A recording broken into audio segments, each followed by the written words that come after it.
കൊല്ലം തിരുമുല്ലാവാരത്തിന് സമീപം മത്സ്യബന്ധന വള്ളം മറിഞ്ഞു. വള്ളത്തിൽ 17 മത്സ്യത്തൊഴിലാളികളുണ്ടായിരുന്നു. പരിക്കേറ്റ 4 പേരെ നീണ്ടകര ഫൗണ്ടേഷൻ ആശുപത്രിയിൽ പ്രവേശിപ്പിച്ചു.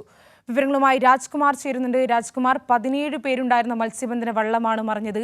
എപ്പോഴായിരുന്നു സംഭവം? ഇപ്പോൾ 4 പേരെ ആശുപത്രിയിൽ പ്രവേശിപ്പിച്ചു എന്ന് മനസ്സിലാക്കുന്നു. മറ്റുള്ളവരുടെ വിവരം എങ്ങനെ? അതേപോലെ തന്നെ ഇവരുടെ ആരോഗ്യനില ഇപ്പോൾ എങ്ങനെയാണ്? വിവരങ്ങൾ. ഇന്ന് പുലർച്ചെയായിരുന്നു അപകടം. ശക്തമായ തിരയിൽപ്പെട്ട് ഈ വള്ളം മറിയുകയായിരുന്നു. പുത്തൻതുറ സ്വദേശി സുനിലിന്റെ പമ്പ എന്ന ബോട്ടാണ് അപകടത്തിൽപ്പെട്ടത്. ആ സമയത്ത് 17 പേർ വള്ളത്തിലുണ്ടായിരുന്നു. ഇവരെല്ലാം നീന്തി രക്ഷപ്പെടുകയായിരുന്നു. ഇതിൽ 4 പേർക്കാണ് തിരയിൽപ്പെട്ട് പരിക്കേറ്റത്. ഇവര് നീണ്ടകര ഫൗണ്ടേഷൻ ആശുപത്രിയിൽ പ്രവേശിപ്പിച്ചിട്ടുണ്ട്. ഇതില് ഈ ആസാം സ്വദേശികളാണ് ഇതിൽ പരിക്കേറ്റത്. അതായത് 2 ആസാം സ്വദേശികളും 2 ബംഗാൾ സ്വദേശികളും ബംഗാളികളും അങ്ങനെ 4 പേർക്കാണ് പരിക്ക്.